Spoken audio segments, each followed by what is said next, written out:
No pupil is greater than his teacher, no slave is greater than his master.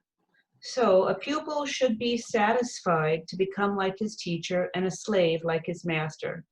If the head of the family is called Beelzebul, I hope I pronounced that right, the members of the family will be called even worse names. So do not be afraid of people. Whatever is now covered up will be uncovered, and every secret will be made known. What I am telling you in the dark, you must repeat in broad daylight, and what you have heard in private, you must announce from the housetops. Do not be afraid of those who kill the body, but cannot kill the soul. Rather, be afraid of God, who can destroy both body and soul in hell. For only a penny you can buy 2 sparrows, yet not one sparrow falls to the ground without your Father's consent. And as for you, even the hairs of your head have all been counted. So do not be afraid, you are worth much more than many sparrows. If anyone declares publicly that he belongs to me, I will do the same for him before my Father in heaven. But if anyone rejects me publicly, I will reject him before my Father in heaven. Do not think that I have come to bring peace to the world. No, I did not come to bring peace, but a sword. I came to set sons against their fathers, daughters against their mothers, daughters-in-law against their mothers-in-law. A man's worst enemies will be the members of his own family. Whoever loves his father or mother more than me is not fit to be my disciple. Whoever loves his son or daughter more than me is not fit to be my disciple. Whoever does not take up his cross and follow in my steps is not fit to be my disciple. Whoever tries to gain his own life will lose it, but whoever loses his life for my sake will gain it. Thanks, Andrea. It might be helpful if you have the text in front of you, if you can grab a Bible, because it's one thing to hear the text and it's another thing to be able to look at it. What is the verse again? Yeah, it's Matthew 10, 24 through 39. Matthew 10, 24 through 39. Okay. Here's the briefest of introductions, and then I'm going to ask you again, just how does this text sit with you? What does it stir in you? Not just a factual basis, but more internally and emotionally. This is there are several passages in Matthew, Mark, and Luke, especially Luke and Matthew, that are really about discipleship. What does it mean to follow Jesus? And this is one of Matthew's. That's as much sort of background as I want to give you. That's what this is about. These are the words of Jesus. But with that, I'd like to quote 2 well-known theologians about these texts. The first is Mark Twain, who said, "I am not troubled by the things in the Bible which I do not understand. I am troubled by the things I do understand." The second wise theologian, I think he taught in some seminary somewhere, is W.C. Fields. Fields was not known as a religious man, but on his death bed, he started to pick up a Bible and look through it. And a friend of his who knew he wasn't a very religious man said, "You know, what are you looking for in there?" And Fields said, "Loopholes."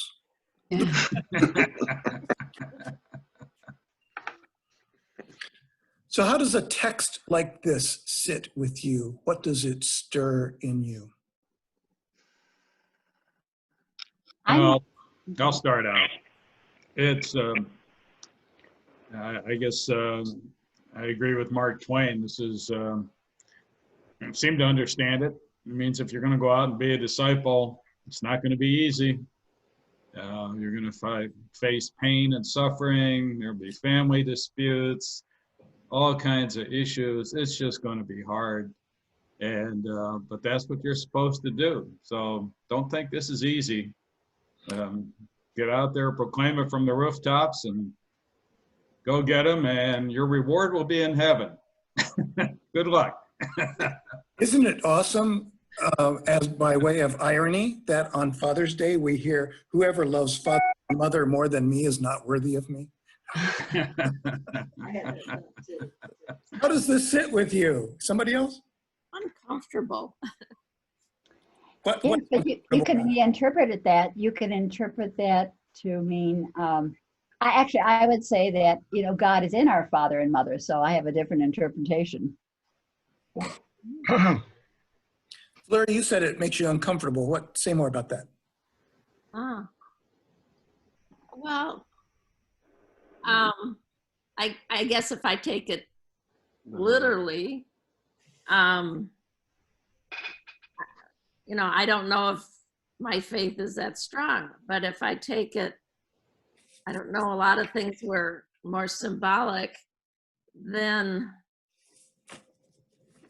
not as uncomfortable. Excuse me? What? What is that part about it is enough for the disciple to be like the teacher? Is that what it said? And the slave to be like the master? No pupil is greater than his teacher. No slave is greater than his master.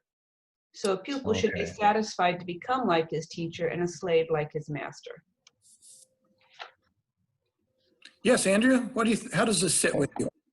Well, not being a biblical scholar, when I just read this the first time this morning before I read it out loud, I have to say, it feels arrogant to me. It feels a little bit arrogant on Christ's part, but I know that he didn't mean it that way. It just felt that way to me. And I take religion maybe like, I don't want to put words in Eleanor's mouth, but I view it more as a personal thing. So I aspire to do a lot of the things that Christ did, but I don't quite buy it all. It just feels a little arrogant to me. But I think I'm just reading it too much on the surface. I'm going to call on JS, and there are 3 people I cannot see. So if any of the 3 of you... Oh, no, I'm reading something. No, John, I can see you. There are 3 people I cannot see. And if you want to speak, you 3. Okay. JS? What it says here is that John, we are... John, I was going to call on JS first, then we'll... Okay. Yeah, because JS are my initials. I'm looking at it a little bit differently and not viewing us as individual. We are looking at each other as little boxes on the screen, as individual people. I feel that Christ is saying, when he says me, he's not talking about the little individual boxes on the Zoom screen. He's talking about that which unites us all, and that's God his Father.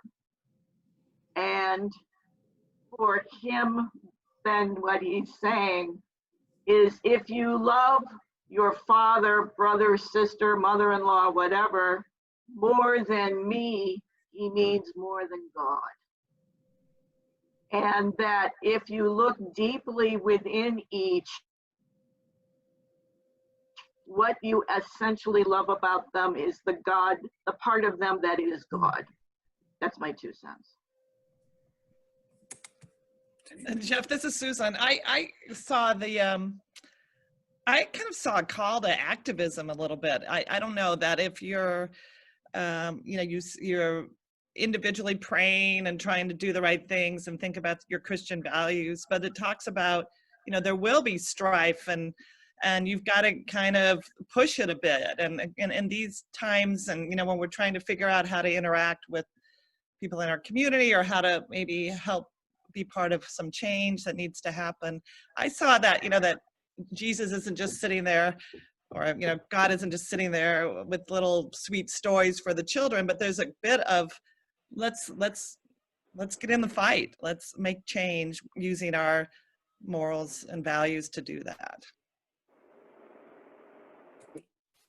Great. John, I'm trying to unmute you now, and I can't.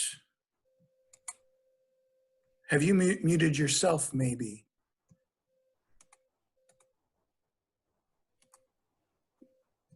John, I'm going to try to keep trying to unmute you. Someone else have a response? Yes, Nancy? I'm looking for the loophole. And so when I'm reading coming to set variance between a man and his father and a daughter against her mother and so on, I'm thinking, well, it doesn't, what that really means to me is that you don't accept the attitudes of people around you that are at variance with your own call to respond to Jesus' message. You don't stop loving those people around you who are at variance with you, but you do stop living out of their attitudes. So that's the loophole I'm looking for, or that I found. Because I don't want to stop loving anyone around me. Yes, John, you were muted, unmuted, and now you're muted again, and I didn't do it. So you have to unmute yourself. Unmute. Yeah, go ahead. You're good now. I'm good. I can hear you. Well, if I'm good, I don't need to go to church anymore. No. Wait a minute. I'm sorry. How does this passage sit with you? Well, I find a lot of problems with it. Wait a second. Can you still hear me? Absolutely. Oh, no. I noticed over there when it said, yeah, I come not to bring peace. Yeah. It's funny because Paul's kind of he's playing with words here. I come not to throw peace upon the world, as it, by magic, saying I come to bring a sword. The word sword here actually means a weapon of battle. In other words, this foreshadows, implies the songs that we're going to eventually sing about onward Christian soldiers. The word Jesus uses for follow here is the same word that military leaders would use for their soldiers. Follow me, follow us. As there are other words that they could have used. So the whole thing implies us forming a great army, supposedly. Can you hear me? I can. Yep. Okay, no. I mean, if anybody wants to cut me off, I don't care. Yeah, that's one reason this passage disturbs people is that we think of Jesus as the Prince of Peace, and then it's completely upended here. What do you mean you didn't come to bring peace, you bring a sword? I read one commentary, I'll share one little fact here, that sword in this passage didn't mean so much as necessarily a military weapon, but rather a vision of the future. The whole New Testament's wrapped up in eschatology, the end of the world coming soon, and the sword is a symbol of that day when humanity will be separated between those who are on God's side and those who are not. So it's more of a sword as a separator than a weapon of destruction. So, and yet it's still, it's not the kind, sweet, Jesus loves me, this I know, image of Jesus, but as Susan says, there's something about this passage that encourages us to get in the fight. As you speak, you are honing the edge on the sword of your words. That's what we try to do every day. Sword of our words on behalf of Logos, were the ultimate word. Yeah, and we'll hear what today's preacher at Winnetka Congregational Church, how he works this passage, because this is a passage that a preacher might be tempted to try to minimize its starkness and its disturbing aspect. We'll see what Jeff does with it at 9 o'clock. How does it sit with other folks? Thank you, John, for that comment. Can I? Andrew? Yes, Andrew, please. I am thinking in terms of the truth hurts. many a times when we get into a situation, we expect some words to come from a soothing word, but then, you know, it might be the truth that is hurting. That's going to hurt you. So that will be the sword to let you know that, you know, this is what it is and this is how you have to take it. And I kind of related to the fact that when Jesus went to see the disciples fishing, and they said he hadn't caught any fish, he told them to dive deeper. So if it's a situation that the truth comes out and it gives you what's the word I'm looking for, a conviction, then you have to dig deeper into yourself to correct that. I don't know if I make any sense. No. Yes, that Yeah, was no, great. I think that could preach right there. Somebody else, how does it, Yeah. I'm interested, Jan, is this the text that you are preaching on today at Three Crowns? I am, and I cheated because I'm thinking of the context. I prepared my very first Zoom, FaceTime. I don't remember what technology, which is supposedly playing in about an hour. But this is to the folks at Three Crowns. Most of those people have been isolated in really a one-room situation for 3.5 months now. And it just, I wanted to be true to the kind of the lectionary idea, but not hit everybody over the head with awful things after they've been experiencing such things. So I went and focused on, I think it's verse 29 here, about the sparrows. Are not 2 sparrows sold for a penny? And yet not one of them will fall to the ground apart from the will of your Father. And focused on that, there is a very, very old hymn. I don't know its origins, in the 1800s, probably someplace, which was my grandmother's favorite, which is "His eye is on the sparrow, and I know he watches you." And I've gotten a little bit of feedback from people to whom we send advanced copies who seem to think that that was somewhat comforting. So I chose not to beat up on everybody who couldn't do it, who have been able to get out of their rooms, never mind putting those many obligations on it. So That's nice. So a pastor's always trying to be aware of her or his congregation's pastoral needs. This is Junia, and I say thank you so much, Jan. Yeah, otherwise known as know your audience. How does this fit with somebody else? We got about 5-7 minutes. Greg? Yes, I'm thinking about the historical perspective, and I'm having a flashback, assuming I was a young person in 1968 being told not to trust anyone over 30. So maybe this is a new generation of disciples, and their parents weren't part of the movement. They're part of a movement, so they're not supposed to, you know, I guess Matthew here is telling them, okay, I know your parents aren't into this, but it's time for you to fight. So Susan, I like what you said about activism, because that's how it struck me too. It's generational, conflict. Yeah, this is where historical research on the passage is actually not as boring as it sounds. It's actually can be very enlightening and inspiring. Matthew, Mark, and Luke were written long after Jesus was gone. Okay. They were written in the 2nd, 3rd, 4th generations after Jesus. And it became an increasingly contentious time for the early church. The early church faced the synagogue, the opposition of the synagogue on one hand, and the opposition of Rome on the other hand. And it was tough being a Christian.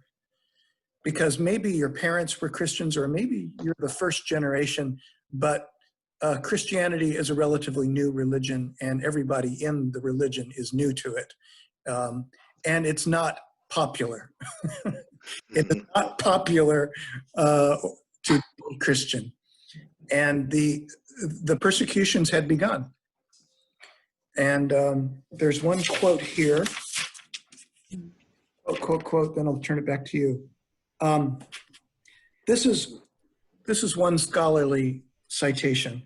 There's no evidence for the crucifixion of Christians by Jews in Palestine, but by Matthew's time, it was well known that Christians, including Peter, who were so important in Matthew's Christianity, had been crucified in Rome under Nero. So that's the reference here to the cross. We have to pick up our cross and follow Jesus, deny ourselves, and gain our life by losing our life. There's a historical context for that. Andrea, sorry. Yeah, I really like this conversation. And it's kind of saying, go out and fight. There's a struggle. Life isn't easy, but don't worry. And then Jan's point, none of us are overlooked. Because it's easy to feel like a nobody, right? Apparently, most people feel like a nobody, but yet nobody's overlooked in this broader context. So it kind of puts worth to your fight. The author of Matthew was acknowledging one of his sources when he said that they called him Beelzebub. That is right from Mark. I think that's Mark 3, when they didn't understand Jesus and they thought that the power of Satan was working through him. Right. So Jesus himself faced opposition, right?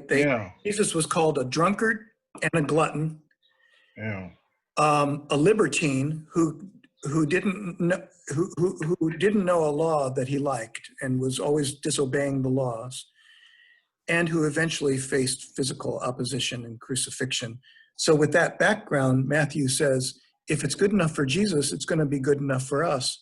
So there's kind of the negative consequences of discipleship, but also the positive consequences, which are you'll still be in good hands. You'll be cared for. You're going to be okay.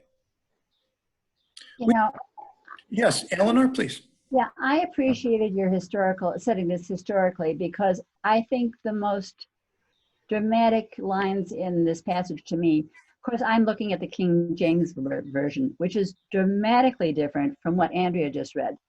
And the line that states, fear not those who will kill your body, but fear those who will kill your body and your soul. And I think that relates directly to the period that it's the mind and carrying forth the message of Jesus that's the most important. But it also has tremendous ramifications for what is occurring in our country today. And to John's point about Beelzebul, the other criticism Jesus got was that all this good works he's doing, that's because he's in league with the devil, who's also powerful enough to give certain people who are in league with him the power to heal and cast out demons. In other words, and I think some of that criticism of Jesus historically is probably true, that, you know, if you want to go at somebody, pick their weakest point and undercut their authority. And Jesus probably did experience that. And again, Matthew's saying to his crowd several generations later, again, if Jesus faced opposition, you also will face opposition. This is not surprising. But you are not alone, and you're going to be okay. Another comment or two before we get ready for church? We call him the Lord. The Greek word for master and Lord are the exact same thing. Kyrie eleison. Hey, they use the word Kyrios in here. You find it in that Greek phrase, Kyrie eleison, Lord have mercy. Speaking to Jesus, who is the master of our house, the Lord of the house of our faith. Mm-hmm. I don't know, I just thought I'd throw it at you. Thank you. Sorry. Another comment or two? I have one, if that's all right. This is Yes, Junia. please, Junia, please.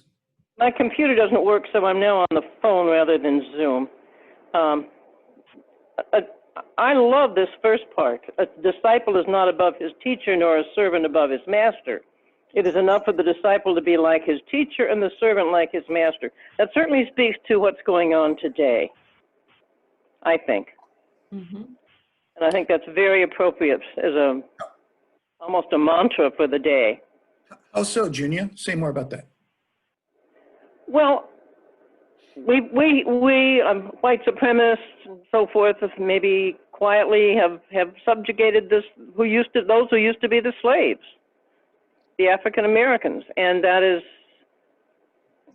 what is boiling right now in our society. And I think it's wonderful. I think this speaks to that. Thank you. We're at our time, and I want to honor our time. We're a little different kind of format now. Thank you all. Peace. Thank you all, and thank See you, you for, Jeffrey. see you for church at 9. Bye. All right. Bye-bye. Yeah. I know, everyone.